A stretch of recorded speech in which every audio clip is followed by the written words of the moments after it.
Breaking news, the Knicks come to a deal with Mikal Bridges. The wing is now going to be staying long-term with the Knicks for some big money. Take that, MLB trade deadline. I'm Trevor Lane. This is the Basketball Bulletin. Make sure you subscribe right here to the channel. About 70% of you watching, you're not subscribed. Let's fix that.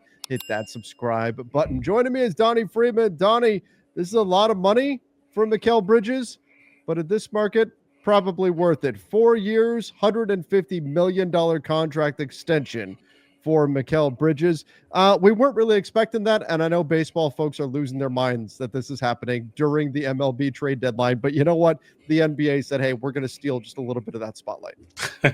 Yeah, absolutely was not expecting this. Kind of popped in out of nowhere. There's still more guys that, are on the list of guys that could potentially get extensions that are going to pop up like this one did, where you just potentially weren't expecting it. But yeah, I think this is a no-brainer. He was somebody I was looking at. He obviously was going to be due for a raise, and he was certainly be getting that here. And if you're New York, I mean, all the assets you gave up to get him, there was no way you were just going to let him walk or find yourself in a situation where you needed to trade him or anything like that. So it's best to just get this done. Absolutely. You needed to get this done. And as you said, they were committed here to Mikal Bridges. They gave up a ton, all those draft picks in order to land him. They could not let themselves get into a situation where he could potentially walk away. Ian Begley, who does a great job covering the Knicks, did have these details, said they agreed to an extension at less than the max. So this is less than Bridges' max. 4 years, 150 million. He was eligible for 4 years, 156 million. So not a lot in the grand scheme of things, at least in NBA terms. $6 million, still a lot of money. That don't matter, like in terms of like the apron room and stuff like that. I'm sure that there's a reason why they would have him do that. And that's exactly what it is. Giving the Knicks added financial flexibility. This is why they did it. Starting with the summer when Bridges' extension kicks in. We'll look at that in a second. It was an important part of the deal for both sides. Jalen Brunson also agreed to an extension a year before he was eligible for a massive contract in free agency. That added financial flexibility and the flexibility from the Bridges deal will help the Knicks in this second apron era of team building. So let's take a look at this. And then we'll get into whether or not Bridges is worth this money, although I think that is a relatively easy answer here. But by the way, how does Jonathan Kuminga right now has to be feeling some kind of way like, that's the kind of money that he wants to get. I don't think he's necessarily worth quite that much. Jalen Johnson got it though, and now Mikal Bridges getting the 4 years, 150. I mean, I'm not so mad at this. It's not even that big of a raise from his previous deal. It's not like he jumps to like 50 million or anything like that. I'm not super mad at this, and it does go up annually, but he's still around 20% of the overall cap. I think the Knicks have done a great job allocating the cap percentage among their starting guys. I think there's still, going to be very top heavy, but I do like the way that they've done this. It looks good. Yeah, I mean, look, he went from 16% of the cap this coming season, it'll be 16%. Next year, it'll be 20%.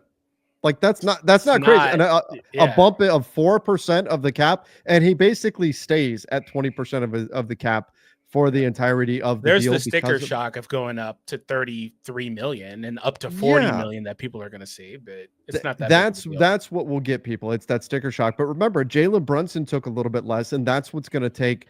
And Mikal Bridges taking a little bit less. That will pay dividends here. And I think that when we look at the percentage of the cap, is Mikal Bridges worth 20% of the cap? Yeah, probably. You hear 4 years, 150, and you think, oh, only superstars should get that.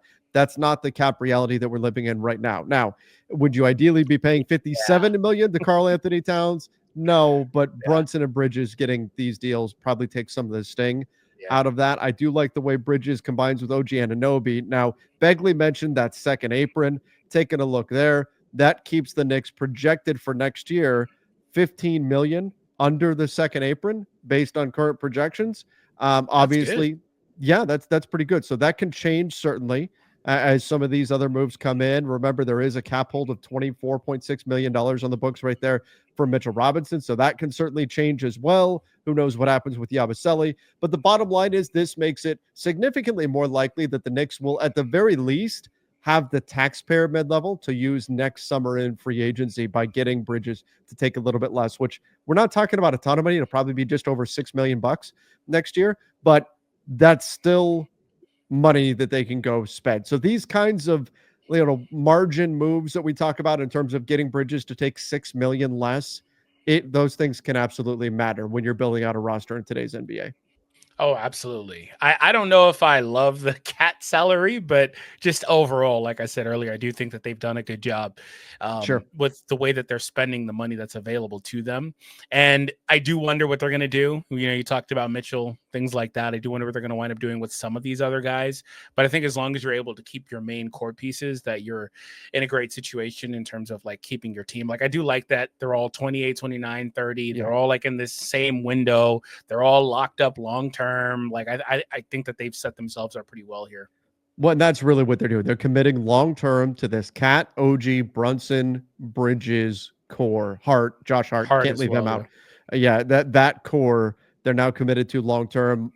Deuce McBride is also in there, has 2 years under contract. So you've got this core group of guys that you've committed to, that the Knicks are going to be building their foreseeable future around. And when we look at the Eastern Conference, I guess real quick, Donnie, we should just talk about this. When we look at the efficiency shooting for Bridges, really, really good particularly as a corner 3-point shooter.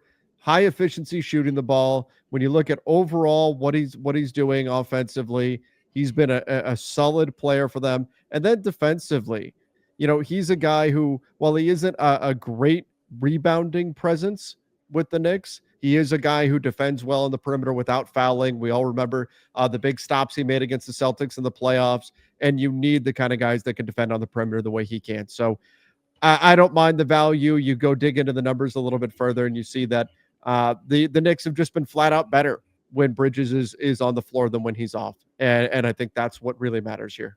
Yeah, absolutely. I wonder if some of that last bit is specifically the way that, Thibs was running his rotations. Absolutely. But I think that, with Brown, there should be more staggering of those guys to lessen the burden on those bench lineups and stuff like that. And that'll probably work out pretty well for Bridges. And I think Bridges has shown like great development as a scoring presence as well over the last few years, basically since the last couple of years in Phoenix. And I think that there's opportunities for him to even flourish more on this team, especially if they find themselves in a situation where they're missing a guy or two. All of a sudden, he may be required to score more for them. And so it's not just that he's a defender. You certainly weren't making that case. But if there's anybody that thinks that, it's not that he's just a great defender. He also has shown the ability to be a scoring presence as well for this team. And I think that he's a guy that, I was looking at him at like that, 24 million or whatever. And the fact he was going to be in a contract here, I was looking at him as somebody that if they didn't lock him up, they would have to trade. They obviously wouldn't want to do that, but he would have been an interesting guy to try to look at trying to get some pieces for, especially given the way that their books are structured. Maybe you would have been able to break him into two guys instead of one. Like that's what I was more thinking. Yeah. But yeah, trading him would have not been ideal because they were never going to give back what they gave up to get him. They in gave terms up of so the much. first, right? Yeah, the first round draft capital, you're never getting all of that back for him. And not that I think that's even what they want to do. I think they're happy with their investment in Bridges. And now what the Knicks are going to do is they're going to build around this group moving forward. So keeping him was really important because again, if you weren't able to come to terms on this extension with him, and then you go into the season with him potentially being a free agent, that makes him a little bit of a flight risk, right? That gives you some concerns heading into next summer about could he walk away? Could he ultimately leave? Could you get caught in a bidding war? Now you don't have to worry about those things. Now that's all done. That's all taken care of. You're building around this group moving forward. And I think the Knicks are happy to do it. Now, with this core, with Cat, with Brunson, with Bridges, OG, Hart, where do the Knicks stand in the Eastern Conference? With Boston taking at least a step, maybe a couple of steps back. Indiana, no Halliburton this season. They probably take a step back. The Bucks made a big move getting Miles Turner, stealing him away from the Pacers as well. That's also going to knock Indiana back. Detroit trying to surge. You've got the Magic making moves to go win right now, getting Des Bane. The Hawks, I think, got significantly better. Where do the Knicks fall in the hierarchy of the Eastern Conference with this group? Oh, I think they're pretty squarely right there in the contender mix. Some of that is just they're going to get another year of being able to play together. Wishful thinking under a new system. Maybe it fits a little bit better offensively for them, and they can click, on the defensive end as well. So there's some of that mixed in there too, but also just there's some of the fact that some of the teams aren't going to be there, and so by extension, they should go up a tier on the list by the fact that the other teams aren't going to be there when it comes playoff time again. And I thought that they were really, I thought they could have gone farther in the playoffs, maybe if they had a different matchup and didn't just catch what they did. Well, they got all the way to the East Finals, but then that's right. I was thinking they could have made it all the way to the finals. They could have made it all the way. They could have made it all the way. They just ran into a buzzsaw of a Pacers side. Yeah. That's but remember, this group was kind of constructed to match up with the Boston Celtics, and they did that, and they beat them.